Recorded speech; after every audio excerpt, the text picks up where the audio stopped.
Class start करते हैं। सबसे पहले जय हिंद सभी लोग।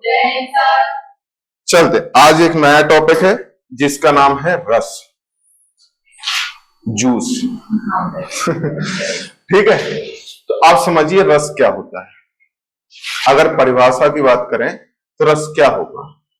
एक बहुत साधारण सी बात है, जैसे आपने कोई फल लिया, ठीक है, किसी फल को जब आप खाते हैं तो किस चीज में टेस्ट होता है, किस चीज में उसका अनुभव होता है, उसके जूस में, उसके रस में। तो रस, बिल्कुल वही रस यहां पर होता है। जब हम किसी काव्य को या पाठ को, किसी साहित्य को पढ़ते हैं तो जो आनंद की अनुभूति हमें होती है, जो सुख प्राप्त होता है, जो हमें टेस्ट मिलता है उसका, जो हमें स्वाद मिलता है, उसी को यहां पर रस कहा जाता है। वहां हम खाते हैं और उसका रस मिलता है, इसलिए हमें टेस्ट आता है, सुख का अनुभव होता है, सारी चीज होती है। वैसे ही यहां पर जब आप किसी काव्य को पढ़ेंगे, उसको सुनेंगे या फिर उसको देखेंगे, तो उससे जो आपको आनंद की अनुभूति हो, सुख प्राप्त हो, चाहे देखने में हो, सुनने में हो या पढ़ने में हो, तो जो सुख प्राप्त होगा उसी को यहां पर क्या कहा जाएगा, रस कहा जाएगा। क्लियर? तो देख लीजिए, हमने परिभाषा भी कुछ इसी प्रकार की बनाई है कि रस क्या है। रस का शाब्दिक अर्थ होता है आनंद। ठीक है, मजा, आनंद मिल रहा है ना, पढ़ने से। ठीक, ऐसे ही तो बोला जाता है। अभी अपन संधि विच्छेद पढ़े और समास भी पढ़े तो उसमें एक शब्द आता है निरस, मतलब जहां कोई रस ही ना, आनंद ही ना आ रहा हो, है ना। तो रस का शाब्दिक अर्थ क्या हो गया, आनंद। जिसमें आनंद हमें मिले उसे हम क्या कहेंगे, रस कहेंगे। अर्थात किसी काव्य को पढ़ने, सुनने, देखते समय जिस आनंद की अनुभूति होती है उसे क्या कहते हैं, रस कहते हैं। ये हो गई आपकी परिभाषा। और परिभाषा में आप कोई भी चीज मत छोड़ देना। कौन सी चीज, ये जो हमने आपको बताई है, क्योंकि आधार यही है कि किसी काव्य को या तो हो सकता है आप पढ़ो, या हो सकता है आप उसे सुनो, या फिर किसी रंगमंच पर, जैसे पहले रामलीला होती थी, ठीक है, विभिन्न प्रकार के नाटक होते थे, और आजकल हम टेलीविजन पर देखते हैं, मोबाइल फोन में देखते हैं, लैपटॉप में देखते हैं। तो उसको देखने से जो भी हमें आनंद प्राप्त हो उसे हम क्या कहेंगे, रस कहेंगे। तो ये तीन शब्दों को आप भूल मत जाना। केवल इतना मत बोल देना कि किसी काव्य को पढ़ने से जो आनंद की अनुभूति हो उसे ही हम क्या कहेंगे, रस कहेंगे। तो ऐसा आपको नहीं करना। रस क्या है कि किसी भी काव्य को पढ़ने, सुनने या देखने से जो आनंद की अनुभूति हो उसे हम क्या कहेंगे, रस कहेंगे। तो सबसे पहले इसकी कल्पना किसने की थी, सर्वप्रथम इसकी कल्पना आचार्य भरत मुनि जी ने की थी। इन्होंने कहां पर की, अपने ग्रंथ जो आपने पढ़ा भी होगा, नाट्यशास्त्र किसका है, भरत मुनि का है।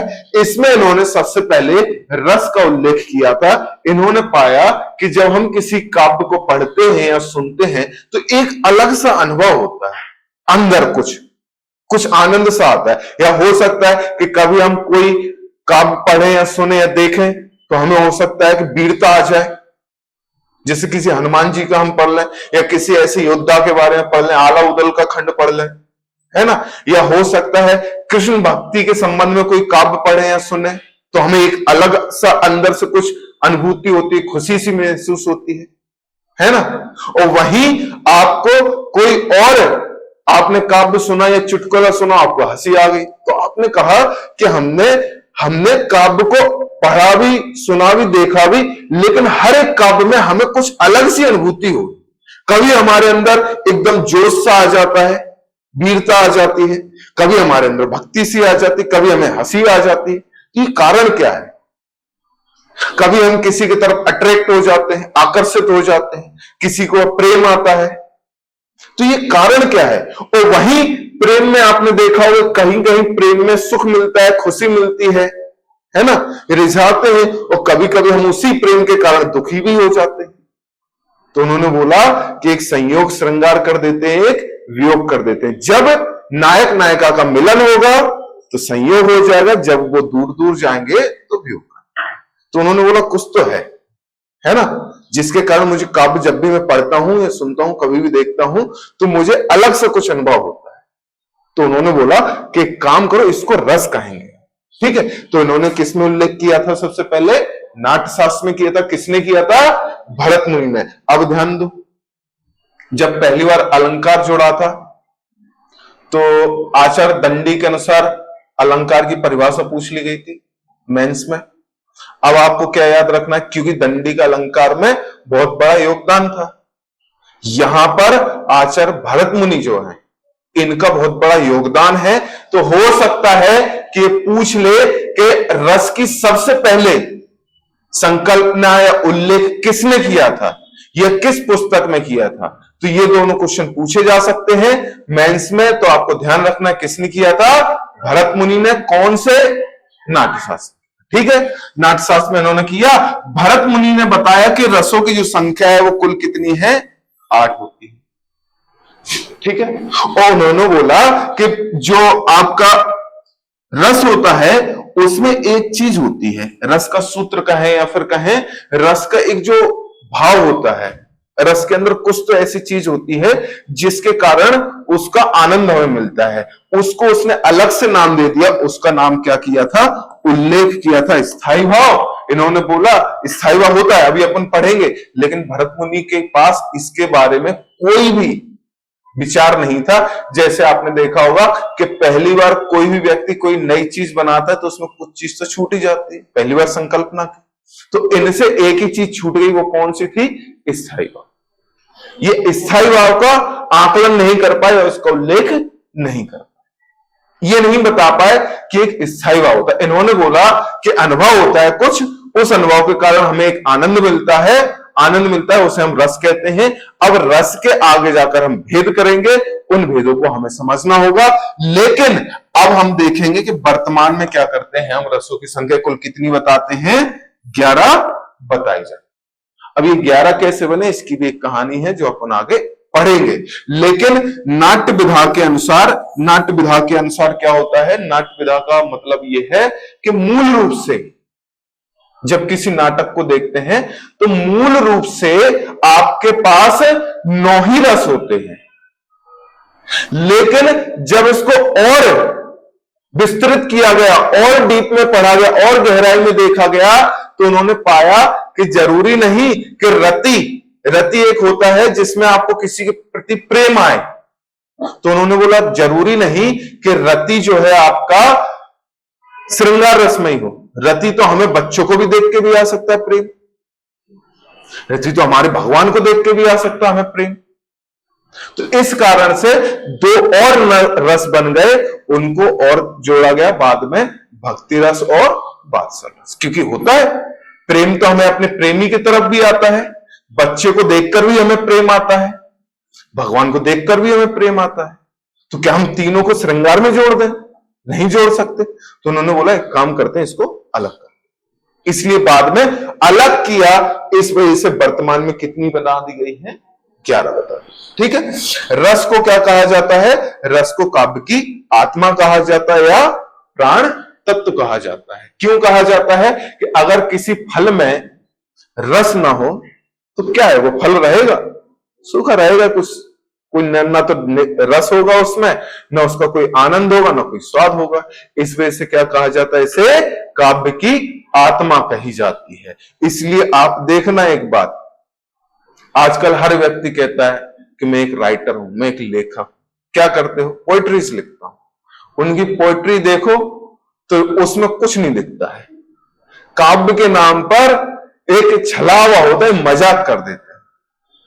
ठीक है, जब भी कोई ऐसा बोलता है और मुझे से बात करते हैं कि ऐसे ऐसे बनाया, ठीक है, बहुत अच्छी चीज बनाई, फिर मैं पूछ लेता हूं इसमें मतलब आप कहना क्या चाहते हैं? हो गया, रिदम बन गई आपकी, रिदम एक बन जाती है ना कि ऐसे से ऐसा हुआ, ऐसे से हुआ। लास्ट के कुछ कुछ शब्द वो आपस में जोड़ते जाए, ता ता ता ता करते जाते, था करते जाते, बोले एक काव्य बन गया, एक बढ़िया सी शायरी बन गई। उसमें भाव किस चीज का आ रहा है? कभी तो संयोग का आ रहा है, कभी वियोग का आ रहा है, कभी वात्सल का। समझ ही नहीं आता आप लिखना क्या चाहते हो। ठीक है, तो हमेशा याद रखना, जब भी अगर आपको राइटर बनने का शौक है तो सबसे पहले 2-3 चीजें करो। वो है सबसे पहले हिंदी की व्याकरण पढ़ो ध्यान से, ठीक है। और व्याकरण पढ़ने के बाद आप खुद देखेंगे एक अलग आनंद आता है। पहले मुझे ये लगता था लोग नोवेल पढ़ते थे जब मैंने हिंदी नहीं पढ़ी थी, और हिंदी साहित्य का कोर्स भी नहीं किया था, ऑप्शनल है चूंकि। तो मैं देखता था, मैं कहता था क्या लोग काव्य पढ़ते हैं, कैसे पढ़ लेते, क्या मन लग जाता। मेरे को मेरी पुस्तक पढ़ने में मन नहीं लगती, काव्य पढ़ने बैठ जाते। और लोग तो ऐसे होते खाते पीते बस वो पेज पे ही निगाह होती पढ़ती रहते। मुझे पता ही नहीं था, लेकिन जब पढ़ा उसके बाद मैं काव्य पढ़ता हूं। अब काव्यों को पढ़ने से बहुत बचता हूं, किसी भी पुस्तक को। कारण यह है कि जब भी मैं पढ़ता हूं ना, तो आपने अब तक देखा होगा कि हम कोई मूवी या कोई नाटक देखते हैं, कोई सीरियल देखते हैं, तभी हमें रोना आता है ना, कभी हंसना आता है। कभी आपने देखा है पुस्तक पढ़ते पढ़ते अचानक से आंखों से आंसू निकलने लग जाए। हकीकत में वो व्यक्ति था कि जो सामने ही हो रहा हो, टीवी तो छोड़ो, सामने कुछ हो रहा हो तो मैं चलो ठीक है जो हो रहा है चलने दो, ऐसा निरस व्यक्ति था। मतलब मुझे फर्क नहीं पड़ता। लेकिन समय ये आया जब मैंने उसको पढ़ा ध्यान से, और उसके बाद मैंने नोवेल पढ़ी, तो हकीकत यह है कि मैं पढ़ते पढ़ते आंखों से आंसू आ गए, और पढ़ते पढ़ते अभी रो रहा हूं, 5 मिनट तो हंसने लग गया। कोई ऐसी एक कहानी आ गई उसमें। तो ये होता है, आपको सही मायने में अर्थ समझ में तभी आए जब आपको चीजें समझ, ठीक है। चलते हैं। काव्य की प्राण तत्व किसे माना गया है? रस को। काव्य की आत्मा किसे माना गया है? रस को ही माना गया है, ठीक। अब भरत मुनि द्वारा जो परिभाषा दी गई है, अब आप पता है रस की उत्पत्ति के सर्वप्रथम परिभाषित करने का श्रेय किसको गया है? भरत मुनि को ही गया है, जो हम पीछे देख ही चुके। किस में दिया था? नाट्य शास्त्र में दिया था। इन्होंने क्या किया? इसको 8 प्रकारों में विभाजित किया। हो सकता है ये भी पूछ ले, एमपीपीएससी है। भरत मुनि ने रसों की संख्या कितनी बताई? क्योंकि उससे 15 क्वेश्चन बनाने हैं कि नहीं?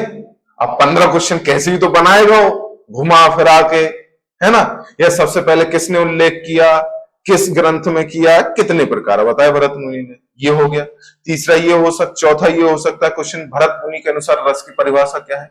5वां ये हो सकता है कि रस की परिभाषा क्या है। 6वां ये हो सकता है रस के कितने प्रकार होते हैं, रस के कितने भाग होते हैं, ठीक है। रसों को कितने और उपवर्गीकृत किया गया है, उसके अंग कितने बताए गए हैं रस के। इस प्रकार के क्वेश्चन आपसे पूछे जा सकते हैं, जो अभी मैं आगे आपसे डिस्कस करता रहूंगा, ठीक है। उन पे अपन लगातार चर्चा करते रहेंगे, ठीक। भरत मुनि कहते हैं कि सब नाट्य जो है उपकरणों द्वारा प्रस्तुत एक भावमूलक कलात्मक अनुभूति है।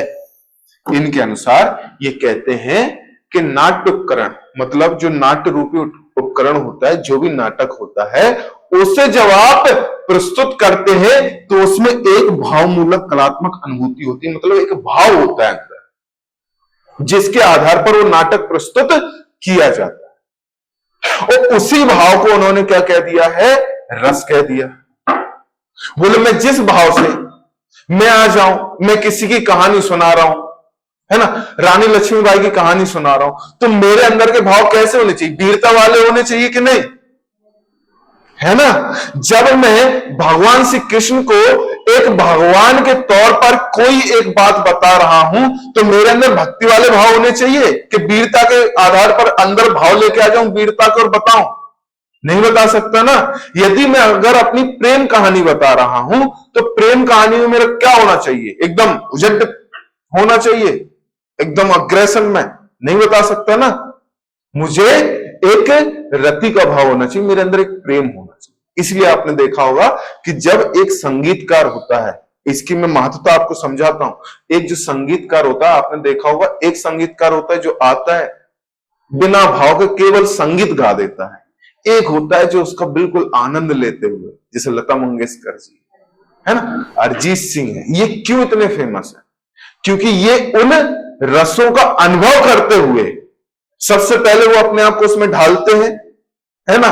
पहले खुद स्वाद चखते हैं, बोले मजा आ गया, अब हम तुम्हें भी चखाएंगे, ठीक। जैसे आपने देखा होगा जब हम कुछ खाना बनाते हैं तो पहले खुद चख के देख लेते हैं क्या कमी है, फिर उसमें मिला मिलू के फिर प्रस्तुत करते हैं तो अच्छा लगता है। वैसे ही जब भी काव्य पढ़ा जाता है, सुनाया जाता है, तो सबसे पहले खुद उसका रस चखा जाता है या फिर उसका अनुभव किया जाता है, उसके बाद उसे प्रस्तुत किया जाता है। इसीलिए आप देखना, वो संगीतकार, वो कथावाचक, वो पाठ्यवाचक जो किसी कहानी को बोलते हैं, कहानीवाचक, ये शायर जो होते हैं, वो सबसे पहले खुद को बताते हैं। कवि जो होते हैं सबसे पहले खुद उसका चखते हैं, फिर वो देखते हैं इसमें कहां कमी रह गई, उसके बाद प्रस्तुत करते हैं। इसलिए देखना कि वो लोग ज्यादा अच्छा कर पाते हैं, हमें ज्यादा अच्छे समझ में आता है, उनकी प्रस्तुति ज्यादा अच्छी होती है और बाकी की थोड़ी कम हमें देखने को मिलती है। इसलिए इन्होंने कहा रस का केंद्र रंगमंच है। उन्होंने बोला कि रस जो है, चूंकि इन्होंने किस पे कहानी लिखी थी, नाटक पे लिखी थी, इसलिए नाटक कहां होते हैं, रंगमंच पर होते हैं। इसलिए इन्होंने क्या बोला, रस का केंद्र रंगमंच है। भाव रस नहीं है, इसका आधार है। केवल भाव ही रस अकेला नहीं, इसका आधार है। अगर भाव नहीं हुआ तो कहां का रस। मैं बिना भाव के कोई कहानी बोल दूं, कोई रस नहीं। एक दुख भरी कहानी है, उसमें साधारण तौर पर पढ़ दूं, आप भी इरिटेट हो जाए, पता नहीं क्या पढ़ रहे हैं, समझ में भी नहीं आएगा। और दुख भरी अगर कोई कहानी में उसे महसूस करते हुए अगर आपको व्यक्त करूं, तो आप भी ऐसे होंगे, उसमें ढल जाएंगे और रोने लग जाएंगे। तो यही होता है रस। ठीक, रस क्या है, एक आधार है। उसके अंदर भाव क्या है, रस के अंदर आधार है, भाव उसका आधार है। ठीक है। किंतु भरत ने स्थायी भाव को ही रस मान लिया, जो भाव आते हैं उसी को भाव मान लेते हैं। भरत मुनि ने लिखा है कि भावानुभाव व्यची भारी संयोग दृश्य निष्पत्ति, इतना याद करने की आवश्यकता नहीं। ठीक, मैंने इसलिए लिखा क्योंकि मेरा एक कर्तव्य बनता था। उनका बस हिंदी याद रखो और कुछ भी याद नहीं रखो। ठीक है, चलो। विभाव, अनुभव, संचारी भाव, ठीक है, कि संयोग से रस की निष्पत्ति होती है। अतः भरत मुनि रस तत्व का आधार विषय नाटक के रस को ही निष्पत्ति का मानते हैं। मतलब भरत मुनि इतनी सी बात कह रहे हैं कि जो भाव उत्पन्न होंगे उसके कारण ही आपके रस बनते रहे। ठीक, तो भरत मुनि को हमने डिटेल में समझ लिया, बिल्कुल ठीक है। अन्य विद्वान देख लेते हैं, क्योंकि पीएससी है, मैंने आपसे बोला 150 प्लस नंबर चाहिए, तो अपन कोई रिस्क नहीं छोड़ेंगे। तो धनंजय क्या कहते हैं, धनंजय साहब कहते हैं विभव अनुभव, सात्विक उत्साहित भाव और व्यभिचारी भाव के संयोग से आस्वाद मान स्थायी भाव ही आपका रस कहलाता है। डॉक्टर विशंबर नाथ क्या कहते हैं, नाथ है ये, नाद नहीं है। रस की परिभाषा भाव के छंदात्मक समन्वय का नाम ही आपको रस के तौर पर वो व्यक्त कर देते हैं, आपके सामने उपस्थित कर देते हैं। अब और देख लें, श्याम सुंदर दास के अनुसार परिभाषा क्या है, स्थायी भाव जब विभव, अनुभव और संचारी भाव के योग से आस्वादन करने योग्य हो जाता है, तब सहृदय प्रेषक में हृदय के रूप में क्या होता है, रस का उत्पादन होता है, उसका आस्वादन हो जाता है, उसको कहते हैं रस। अब आप देखो स्थायी भाव क्या होता है, विभव क्या होता है, चिंता मत करो, यहां केवल परिभाषा लिखी है। स्थायी भाव, विभव, संचारी भाव आगे जाके हम सब कुछ पढ़ेंगे, है ना। तो चिंता मत करना कि सर ये क्या कर दिया, ये सिर्फ उनकी परिभाषा है। क्योंकि यहां परिभाषा देना जरूरी था, इसलिए आपकी परिभाषा वाले टॉपिक में परिभाषा लिख दी। ठीक है, आस्वादन मतलब जिसको हम चखते हैं, मजा आता है, स्वाद मिलता है, उसे बोलते हैं आस्वादन। जिसको हम स्वाद लेते हैं, ग्रहण करते हैं, आनंद का अनुभव करते हैं, जिसको लेकर, उसे कहते हैं आस्वादन। ठीक है, चलो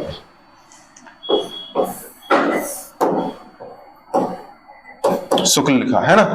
रस क्या है, जिस भांति आत्मा की मुक्ति अवस्था ज्ञान दशा होती है। आत्मा की मुक्ति कब हो जाती है, जब ज्ञान की प्राप्ति हो जाती है ना। उसी भांति हृदय की मुक्ति अवस्था रस दशा को कहते हैं। जैसे आत्मा को मुक्ति मिल जाती है, जैसे ज्ञान प्राप्त हो जाता है, आत्मा मुक्त हो जाती है, वैसे हृदय मुक्त कब हो जाता है? जब हमें रस मिल जाता है। ये देख रहे रस की महत्ता कितनी बड़ी बता रहा है। ठीक, ये कह देते हैं कि जैसे आत्मा मुक्त हो जाती है आपकी ज्ञान से, वैसे ही हृदय मुक्त हो जाता है, मुक्त अवस्था में पहुंच जाता है। किसके? रस के प्राप्त हो जाने से। अब रस के जो अव्यय हैं या फिर भाग हैं वो कितने होते हैं? मुख्य रूप से 4 होते हैं। पहला कौन सा है? संचारी स्थायी भाव। दूसरा कौन सा है? विभव। तीसरा अनुभव। चौथा है आपका संचारी भाव। अब इन चारों अव्यय जो हैं या फिर जो तत्व हैं उनको हम एक एक करके डिटेल में समझ लेंगे, क्योंकि हो सकता है कि आपसे इसके बारे में पूछ लिया जाए कि रस में स्थायी भाव क्या होता है, रस के अंदर विभाव क्या होता है, रस के अंदर अनुभव क्या होता है, रस के अंदर संचारी भाव क्या होते हैं। ठीक है, ये आपसे पूछे जा सकते। ठीक,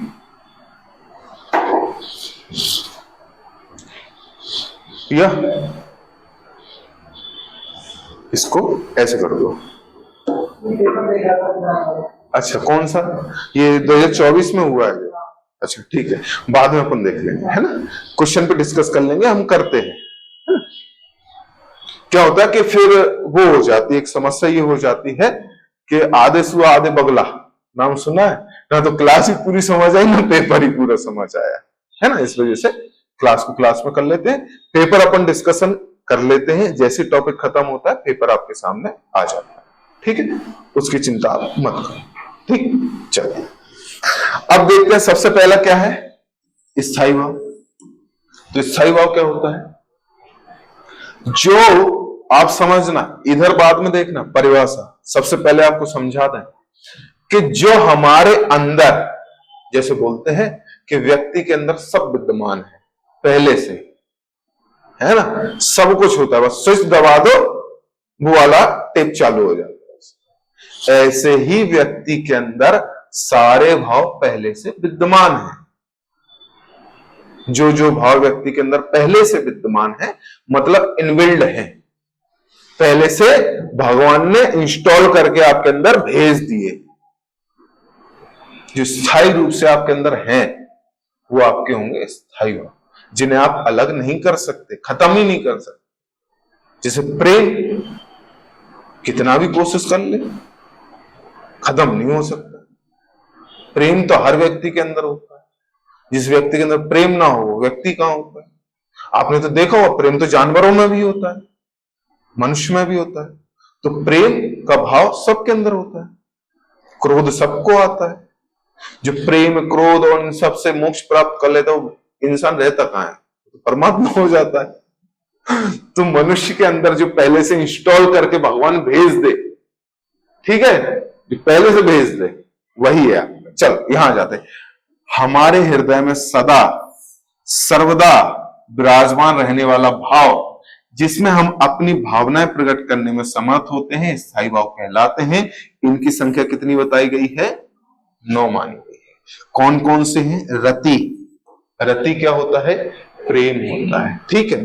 शोक, दुख हो जाता है ना। हास्य, हंसी आती है, ठीक है। इसके बाद क्रोध, भय, उत्साह, विस्मय, आश्चर्य होता है। जुजुत्सा, जुगुप्सा, जुगुप्सा है ना। इसमें क्या होता है? घृणा नहीं होती है, किसी चीज को देख लिया, अरे छी क्या देख लिया, है ना। निर्वेद, मतलब जिसको एकदम कुछ बचे ही ना पढ़ने देखने के बाद, आप मतलब एकदम ऐसे हो जाए तो हो गए, आत्मतृप्त हो गई, मुझे नहीं पता क्या हो गया, है ना। ठीक है। संतान विषयक रति होती है, जो संतान को देखकर उत्पन्न होती है। कौन सी होती है? स्नेह हो सकता है। ईश विषयक रति, जो ईश्वर को देख के, देवरति, ये दोनों रति के ही भेद हैं, ठीक है। इसलिए आपको मैंने बोला था, शुरू में बोला था कि रति तो हमें भगवान को देखकर भी होती है, बच्चे को देखकर भी, तो वो प्रेम उसमें तो जोड़ नहीं सकते, उसको अलग करना पड़ेगा। इस वजह से इन्होंने अलग कर दिया। रति का ही भाव है, है ना। तो कौन सा कर दिया, एक स्नेह ममता कर दिया जो बच्चों को देखकर आता है, और भगवान को देखकर देवरति, भगवान के प्रति जो आती है ना वो अलग से रति होती है। भगवान को देखकर आता है कि नहीं,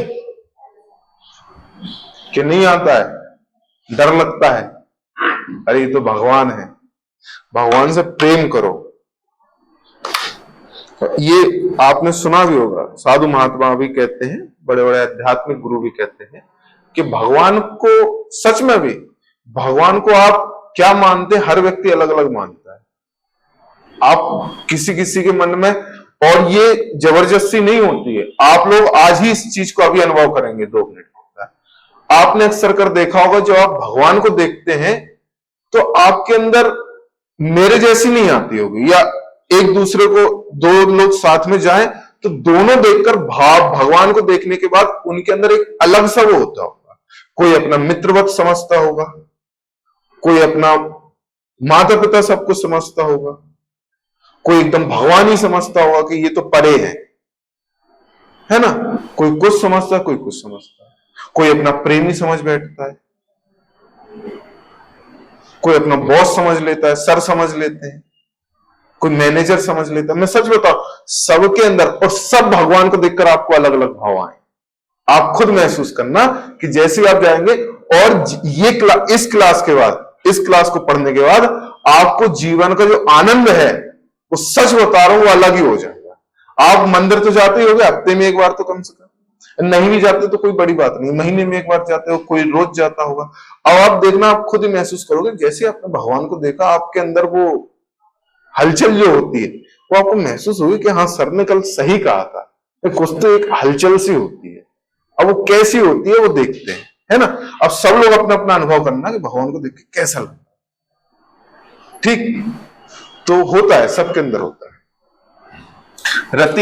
रति क्या होता है, जब नायक नायिका के मन में एक दूसरे के प्रति क्या हो, प्रेम हो, प्रेम का भाव हो, उसे क्या कहते हैं, रति कहते हैं। हास्य क्या होता है, जब किसी को देखकर, सुनकर, पढ़कर हंसी आ जाए, उसे कह देते हैं। शोक क्या होता है, अरे किसी वस्तु के किसी व्यक्ति के चले जाने से वस्तु अगर नष्ट हो गई, टूट गई, खो गई, तो हमें एक दुख होता है ना, अरे चला गया, तो उसे क्या कहते हैं, शोक। क्रोध क्या होता है, जो आप लोग को आ जाता है ना, जब माता पिता कुछ कहते हैं तो उसके किसी अपराध, विवाद अथवा अपमान आदि के कारण मन में जो आवेग आते हैं, आवेग पता है क्या होता है, हाँ,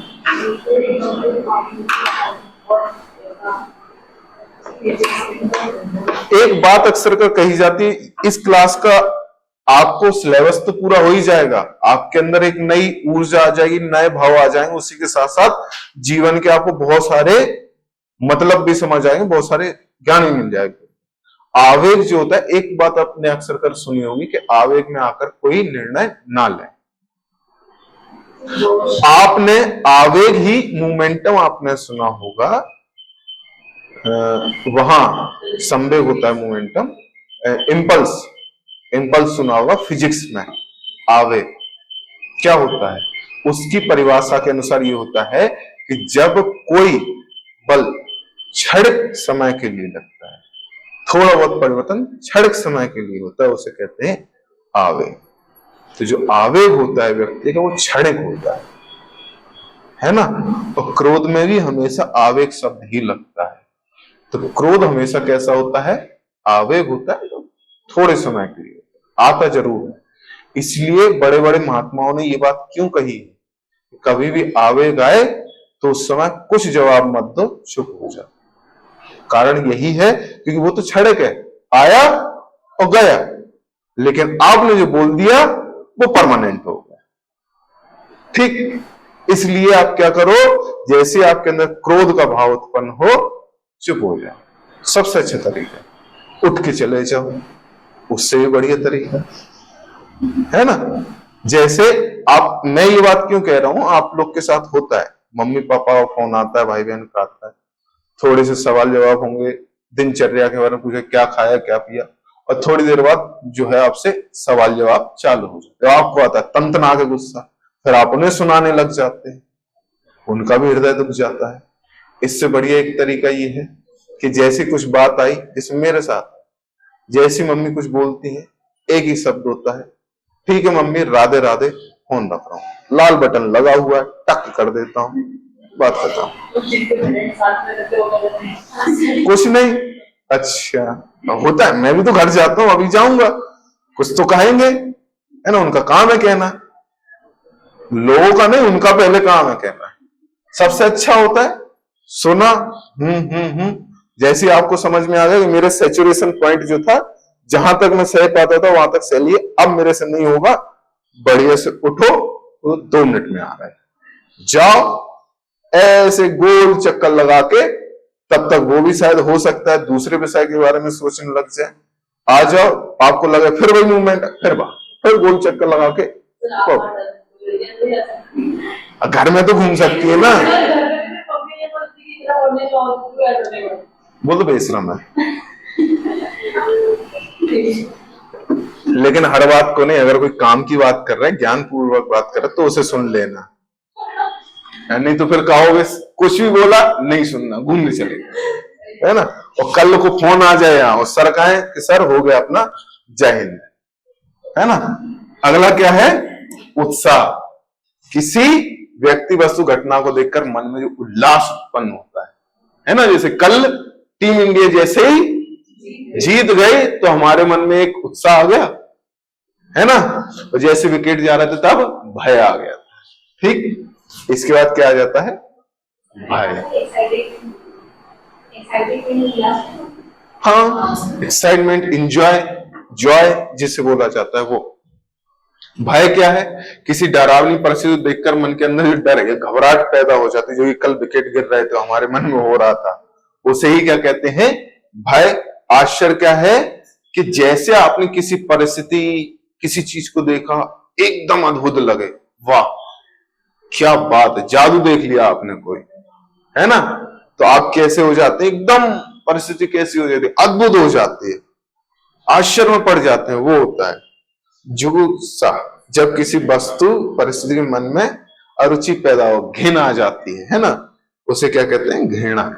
जैसे आप जा रहे रोड पे, हाईवे पे अक्सर कर आप जाते होंगे, है ना, जानवर गाड़ी से टकरा जाते हैं, सब कुछ बाहर आ जाता है, देख के एकदम से ऐसा हो जाता है, क्या देख लिया, है ना, घिन सी आ जाती है। उसी के साथ साथ एक भाव और आता है, कौन सा आता है, करुणा, ठीक है।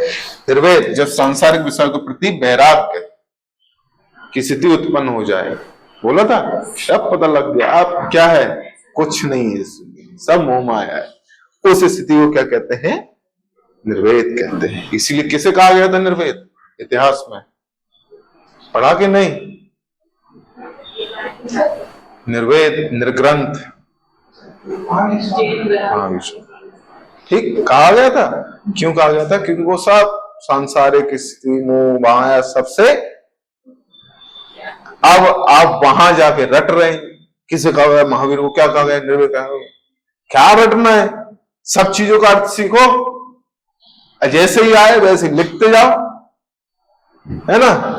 अब संतान विषयक, जब किसी बालक को देख के मन में, ठीक है, इस विषयक में रति में जब ईश्वर को देख के उत्पन्न होगा, ये हो जाएगा। चलो आ जाते हैं विभाव। विभाव क्या होते हैं कि जैसे आपने देखा कि आपको क्रोध आया, ठीक है, स्थायी भाव है क्रोध, आ गया क्रोध, दिन भर तो रहता नहीं है क्रोध, किसी कारण से तो आया होगा, तुमने ऐसी कोई बात बोली होगी, या आपने ऐसा कोई चीज देख ली होगी, या ऐसा कुछ सुन लिया होगा, क्रोध आ गया। तो भाव, विभाव का अर्थ होता है कारण। जिन कारणों से स्थायी भाव जागृत होता है उसे कहते हैं विभाव, ठीक। जैसे आपने कुछ ऐसा बोल दिया जिसके कारण मुझे आया गुस्सा, वो क्या हो जाएगा, वो हो जाएगा विभाव। जिन कारणों से आपको गुस्सा आ जाए, जिस कारण से आपको प्रेम जग जाए, जिस कारण से आपको करुणा आ जाए, ठीक है, कारण होना चाहिए। जो कारण होता है उसे क्या कहते हैं, विभाव कहते हैं। हमारे अंदर था, आपने स्विच दबा दिया, जागृत हो गया, जो कारण मैंने देखा, जो पाठ मैंने सुना या पढ़ा या देखा, उसको देखकर मेरे अंदर जो स्थायी भाव जागृत हुए, उसे हम क्या कहेंगे? उसे कहेंगे विभव। विभव कितने प्रकार के होते हैं? 2 प्रकार के होते हैं। आलम्बन, आलम्बन को भी हम 2 प्रकार में बांटेंगे। आश्रय आलम्बन, विषय आलम्बन। जिसके हृदय में भाव उत्पन्न हो उसे आश्रय आलम्बन कहते हैं। विषय जिस कारण या प्रति मन में भाव उत्पन्न हो उसे क्या कहते हैं? जैसे सुन लो, एक नायिका ने अपने नायक को देखा, या एक प्रेमिका ने अपने प्रेमी को देखा, या प्रेमी प्रेमिका को देखेगा, है ना, गड़बड़ हो जाएगी, मेजोरिटी लड़कियों को। एक प्रेमी ने अपनी प्रेमिका को देखा, रति तो उसके जीवन भर से थी, जैसे पैदा हुआ तब से, लेकिन जैसे उसने देखा उसके अंदर रति उत्पन्न हो गई, प्रेम उत्पन्न हो गया। तो आश्रय आलम्बन कौन हो गया यहां पर? जिसने देखा और जिसके मन में उत्पन्न हुआ, प्रेमिका, प्रेमी, है ना। और जिस कारण से किसको देखकर हुआ था? प्रेमिका, तो वो कौन हो गया? ठीक, कंफ्यूजन तो नहीं है यहां तक? यहां तक देखो, ये है कि जैसे ये रहा प्रेमी कलुआ और ये है गोरी प्रेमिका, ठीक है। अब इसने इसको देखा तो इसके मन में रति जग गई, प्रेम आ गया, ठीक है। तो इसको, ये कौन हो गया? आश्रय आलम्बन। इसको देख के जगह था, ये हो गया विषय, ठीक है। चलो, धन्यवाद, बुरा नहीं मानना तो, ठीक है। विभाव, ठीक है। दूसरा क्या है? उद्दीपन, है ना, जिन परिस्थितियों को देखकर प्रेम आ जाए। मैं तो रोज अपनी प्रेमिका को देखता, कभी प्रेम नहीं आता, और जैसे ही प्रेमी ने अपनी प्रेमिका को देखा, उसने ऐसे लटे झटकाते हुए, है ना, बढ़िया सी ड्रेस पहने हुए, श्रृंगार करके, है ना, किसी रिझाने वाली स्थिति को देखकर, तब उसके मन में एकदम आश्रय आलंबन हो गया, है ना। तो क्या होगा? वो होगा उद्दीपन, जिसे इंग्लिश में क्या कहा जाता है? स्टिमुलेटर, जो किसी प्रक्रिया को तीव्र कर देता है। मतलब जिस स्थिति, परिस्थिति या वस्तु के कारण मन में भाव उत्पन्न होता है ना। प्रेमी प्रेमिका को तो रोज देख रहा है, लेकिन रोज उतनी रति उत्पन्न नहीं हो रही, उतने प्रेम नहीं हो रहा, आज कुछ ज्यादा ही। उससे ना, क्या बात है, आज बड़े रोमांटिक मूड में लग रहे हैं, तो बोले आज तुम बड़ी सुंदर लग रही हो, तुम्हारी लटें बहुत अच्छी लग रही, तुम्हारी आंखें बहुत अच्छी लग रही। हो सकता है कि आज उसने ऐसा कुछ आंखों में काजल लगाया, देख के आ रहा हूं, तो वो क्या होता है? आपका उद्दीपक, ठीक, क्लियर है। अनुभव, ठीक, अनुभव क्या होगा? आश्रयालंबन पढ़ लिया था ना, क्या होता है? जिसके मन में उत्पन्न होता है ना, ठीक है। आश्रय की चेष्टा अनुभव के अंतर्गत आती है, अर्थात आश्रय की वे क्रियाएं जिससे पता चलता कि हृदय में कौन सा भाव उत्पन्न हुआ है ना। मेरे मन में भाव उत्पन्न हुआ, अब मैं देखूं, ठोक के चेक करूं, भाई कौन सा वाला है? उसने बोला रति है, देख लो प्रेम है, ठीक है ठीक है बैठ जा, ठीक, मैं समझ गया मेरे को। अब मैंने देखा कौन सा है, अरे गुस्सा आ रहा है यार देख के, कोई बात नहीं, क्रोध है, बैठ जा, ठीक है। तो क्या होगा? अनुभव कि जब आश्रय आलंबन के अंदर, या जिसके अंदर आश्रय है, उसको जो अनुभव हो, जो फील हो, उसे क्या कहते हैं? जो भाव उसके मन में, मतलब जो टेस्ट सा मिलता है, जो भी समझ में आता है कि रति आ रही है, भक्ति आ रही है, क्या रहा है, हंसी आ रही है ना। हुआ ये कि नायिका आ रही थी, प्रेमिका आ रही थी, प्रेमी ने उसे देखा, रति की जगह उसे हास्य आ गया, है ना। अब वो बोले, अब वो गुस्सा होगी कि नहीं? अब देखिए, केस स्टडी बनाते हैं। एक प्रेमी, उसके सामने प्रेमिका आती है, प्रेमी ने प्रेमिका को देखा, हास्य आ गया उसके अंदर, अनुभव किया उसने हास्य का, है ना। आश्रय आलंबन वो हो गया, ठीक है। विषय आलंबन ये हो गया, अब इसको देखिए कि क्यों आया। उसने देखा कि मेकअप भी कुछ इस तरीके, ड्रेस कुछ इस तरीके पहन रखी। अब तुम हंसे, इस कारण उसके अंदर दूसरा भाव आ गया, गुस्सा आ गई उसे। देखिए दोनों लोग के अंदर कैसे अलग अलग भाव चल रहे हैं किसान पर, है ना। कितना मजेदार है कि नहीं? आ रहा मजा आ रहा है बस पढ़ने में कि नहीं? एकदम आपको पूरी कहानी का एक वो मिल जाएगा नीचे। ठीक, चल जैसे शर्म से आंखें झुक जाना, ठीक है, आंखों में आंसुधारा बहना, और क्या हो सकता है, भय से कांपना, गुस्से से मुंह लाल हो जाना, बमन करना, मतलब बमन का मतलब होता है वॉमिटिंग, ठीक है, मुस्कुराना, ये सब क्या हो जाता है आपका। चलो, अनुभव के भी 4 भेद होते हैं। कायिक अनुभव, मतलब कुछ अनुभव किया और उसका असर शरीर पे दिखने लग जाए, उसे क्या कहेंगे, कायिक। मतलब काया होती है ना, शरीर को क्या कहते हैं, काया कहते हैं ना, ठीक है। तो कायिक शरीर के अंगों द्वारा उत्पन्न चेष्टा।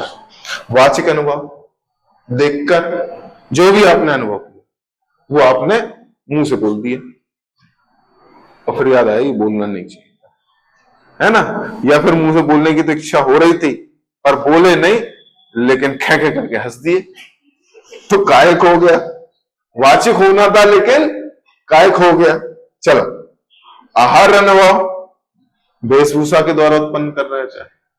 और क्या है, सात्विक अनुभव, सत्य के योग से उत्पन्न चेष्टा जिस पर हमारा बस ना हो, कंपन और आंसू निकलना, जिसपे हमारी कहीं से कहीं तक कंट्रोल ही ना हो। जैसे अभी आपसे नहीं हुआ कंट्रोल, हंसने लग गए, है कि नहीं, तो क्या होगा, वो सात्विक अनुभव।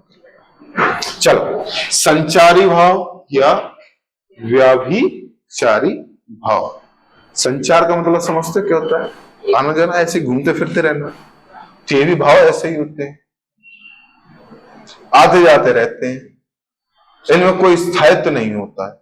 अगर आपको इसको एक शब्द में बोल दूं तो स्थायी भाव के बिल्कुल विपरीत होते हैं। जैसे स्थायी भाव व्यक्ति के पहले से ही होता है, और ये होते हैं, ये आते हैं और चले जाते हैं। जैसे होता है ना लड़कों के साथ, क्या आज इसको देखा, रति उत्पन्न हुई, 10 कदम चले, खत्म हो गई, है ना। अक्सर कर होता है, होता है, हो जाता है। अरे कोई बात नहीं, अपनी मेजोरिटी कम है, चलेगा। खुल के क्लास में अपन को खुल के पढ़ना है ना, क्योंकि चीजें समझ में आनी चाहिए, और समय उतना ही लगेगा, मैंने पहले ही बोला था, फिक्स समय पे हो रहा है आपका सब कुछ। तो जब भी क्या हो आपका, ऐसे भाव जो आते जाते रहे उन्हें क्या कहते हैं, संचारी भाव। मन में संचरण करने वाले, आने जाने वाले भाव कोई स्थायी भाव की पुष्टि करते हैं, उन्हें संचारी भाव कहते हैं। इनकी कुल संख्या कितनी होती है, 33 मानी गई है, देख रहे हो। स्थायी भाव 9 थे और ये 33 है कि नहीं। मतलब आते जाते रहते हैं, सच में भी आते जाते रहते हैं। ठीक, चलो, जैसे हर्ष, विषाद, श्राय, लज्जा, ग्लानि, चिंता, ये 33 है। ठीक, ये 33 के 33 हमने आपके सामने लिख दिए। ये सब कैसे हैं, आते जाते रहते हैं, ठीक है। जैसे थोड़ी देर के लिए आपको शर्म आई, उसके बाद बेशरम बनता है ना। चलो, नहीं करने, ये केवल संख्या आपको बताई, ठीक है। संचारी भाव की संख्या कितनी होती है, 33। स्थायी भाव आपको याद करना है, 9 जो है वो कितने हैं, स्थायी भाव 9, उनको याद करना है, 33 याद नहीं करना, ठीक। 33 कभी पूछेगा भी नहीं, अगर हो सकता है कि कभी पूछ ले। चलो, अब एक काम करते हैं, इनके प्रकार और देख लें, और कल इसके प्रकारों पर। सर्वमत के अनुसार रसों की संख्या कितनी बताई गई है, 11। अब सुनो बेटा ध्यान से, अगर पूछे क्वेश्चन कि रसों की संख्या कितनी है, तो आपको अगर 9 लिख रहे हो, 8 लिख रहे हो, तो बताओ क्यों लिख रहे हो? नहीं लिख रहे हो तो सीधा 11 लिखो, तो नाम याद है, नाम लिख के आगे बढ़ो। अगर आपने बोला कि भरत मुनि साहब ने रसों की कुल संख्या कितनी बताई है? 8 बताई है, लेकिन सर्वसम्मति से उसकी संख्या 11 मानी, बस बात खत्म। ठीक, आप बच गए, डिप्लोमेटिक आंसर दे दिया है ना वो बैठ के ये सोचे कि नहीं मैं तो भरत मुनि के अनुसार मानूंगा। तो आपने भरत मुनि के अनुसार अकेला लिख के आगे बढ़ गए, तो आपको मैं तो वही मानूंगा जो आजकल चल रहा है। तो आपने ऐसा आंसर लिखा जिसमें आपको समस्या नहीं। ठीक, सबसे पहला कौन सा होता है? श्रृंगार रस। इसकी जो स्थायी भाव क्या है? रति, है ना? किसने दिया है? भरत मुनि ने। इसको 2 भागों में बांटा गया है, संयुक्त श्रृंगार और वियोग श्रृंगार। जब नायक नायिका मिले संयोग, और जब बिछड़ जाए वियोग। लेकिन अभी प्रेम खत्म नहीं हुआ, ध्यान रखना, मतलब ब्रेकअप नहीं हुआ है, लॉन्ग डिस्टेंस हो गया और साथ में रहने लग गए दोनों। मतलब यह है कि प्रेमी प्रेमिका 2 अलग अलग शहरों में रहते हैं, वो एक शहर में आके मिले तो संयोग हो गया, और जब वो अपने अपने घर जा रहे हैं, प्रेमी प्रेमिका अभी भी है, तो क्या हो जाएगा? वियोग।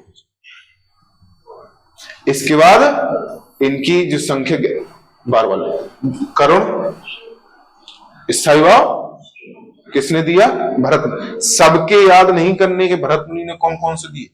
भरत मुनि ने कुल 8 दिए, वो 8 आपको याद रहेंगे, है ना? बाकी देख लेंगे। हास्य स्थायी भाव हास्य, रौद्र क्रोध, वीर उत्साह, इसके बाद विभत्स वित्साह, भयानक भय, अद्भुत विस्मय, शांत हो गए कैसे? निर्भय। ठीक, अब देखो, अब शांत रस को भरत मुनि कभी भी रस नहीं मानते। वे कहते हैं कि किसी भी नाटक को करोगे तो शांत रस हो कैसे सकता है? कैसे हो सकता है? अगर कोई जूस आप पी रहे हो, उसमें कोई स्वाद ही ना हो, न्यूट्रल हो, तो कैसा वो जूस?